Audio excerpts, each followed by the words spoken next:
الحب وجود والوجود معرفة. أول ما يعيه الكائن الحي إدراكه للوجود، والإنسان يدرك ذاته من خلال الوجود، فهو الأرضية التي ينشأ عليها المجتمع،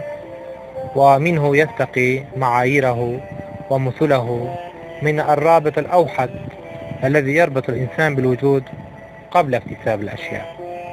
وهو إدراك الحب عبر نمو الإحساس. وذلك أن إحساس المرء بالمحيط يبدأ من إدراكه للجسم وفهمه للنفس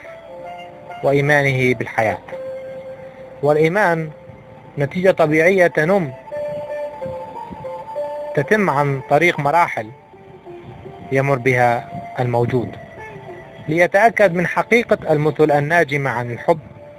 الذي يمثل الوجود المتقن الجميل. ومن خلاصة الاحتكاك به نتجت المعرفة،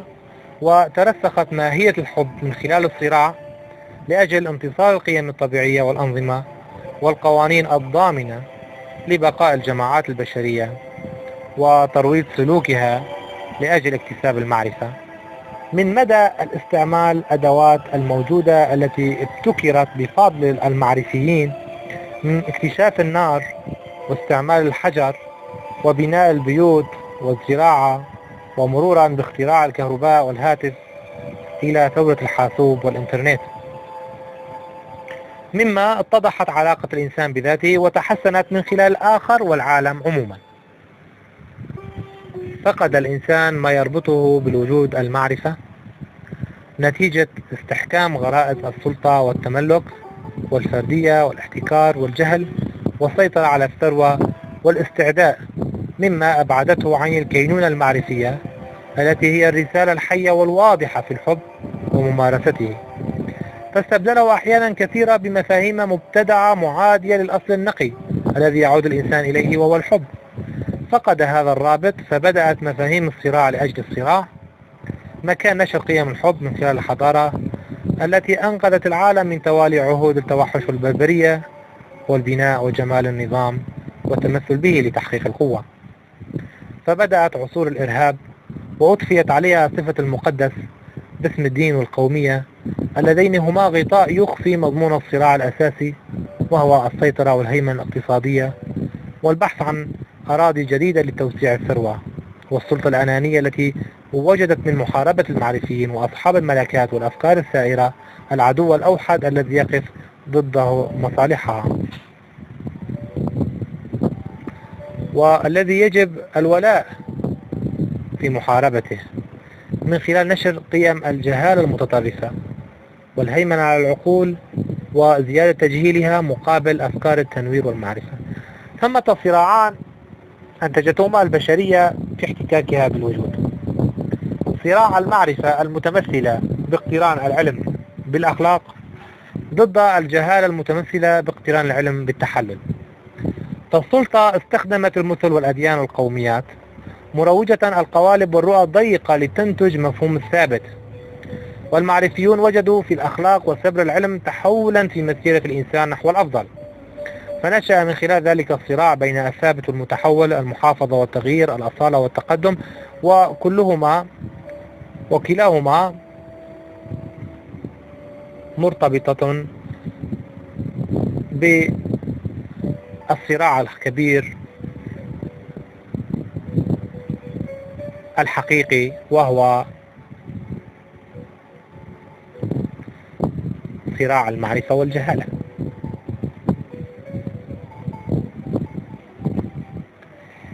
والوجود إثر هذه الصراعات التنموية استنزف، فبدأ يتجه نحو مزيد من التصدع والتلوث والكوارث التي أنتجتها أنانية الإنسان من خلال الحروب والإبادات والغازات السامة التي خلفتها الأطماع الأنانية الجاهلة إزاء البعد عن فلسفة الحب والمعرفة.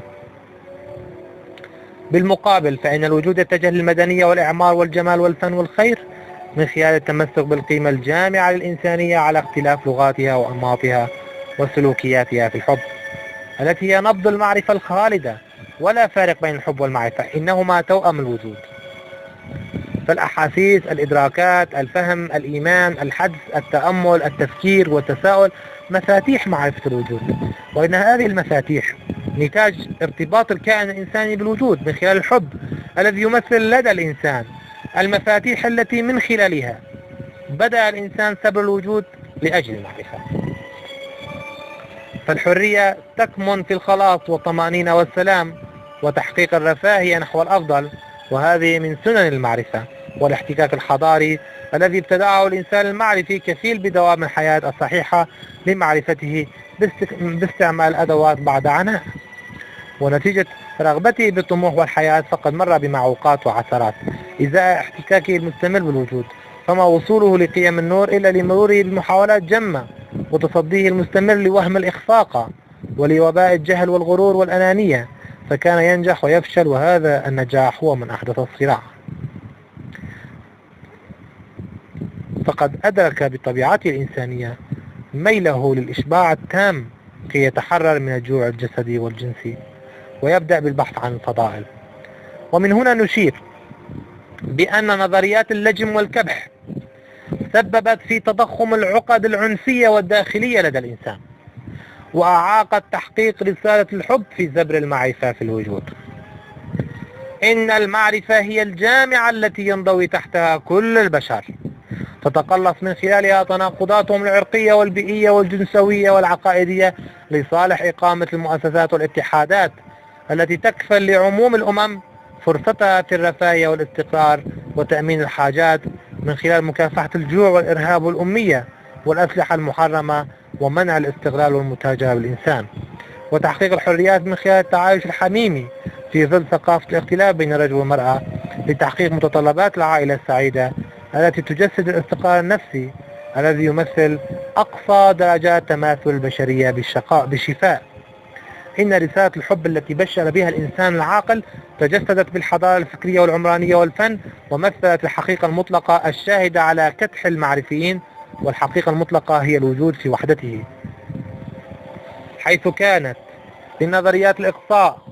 دورا سلبيا وخطيرا ومساهما في جر الإنسانية لويلات الحروب والمجاعات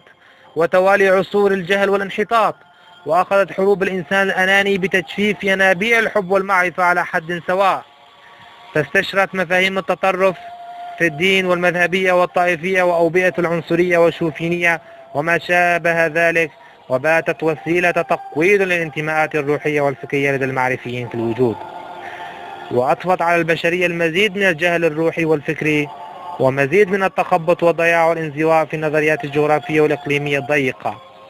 وبدأت عهود الظلام وابتلعت معظم سكان الوجود، حيث توغلت المفاسد وسادت الذهنية القومجية الرجعية والذهنية الدينية الأصولية السياسية مكان المجتمع المعرفي الحضاري الذي ينتج عن الحب المبشر بعودة الإنسان العاقل والحياة الجديدة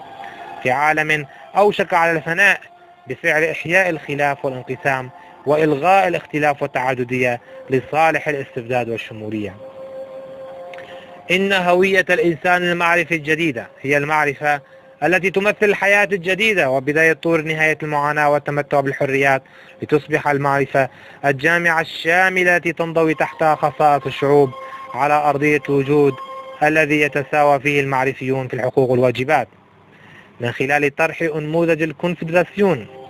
لتحقيق السوق الاقتصادية الكبرى التي تتكافل من خلالها طاقات المعرفيين المنتجين لتحقيق القوة والرفاهية لتحقيق طموحات الإنسان الراقية والمبدعة وإحياء الجمال والأدب والفن والعلم لأجل خدمة الوجود وديمومته. ويمثل الحب القوة الخفية المبدعة والخارقة التي تستمد جل طاقاتها من التنظيم المتناسق في الوجود ذاته، حيث يتجلى الله المعبود الجميل والأزلي وفق مسماه القديم الشائع المتجلي في صور الوجود ومحاسنه وتقاسيم الطبيعة الساحرة. لذا فكل ما يحسه الإنسان من بهي وجميل يسبغ عليه صفة السامي، فما الحب سوى سعادة وصفاء ذهن النفس الإنسانية التي تميل بطبيعتها لفعل الخير وعشق الحرية المشتقة من درجة تمتع الإنسان بالمزايا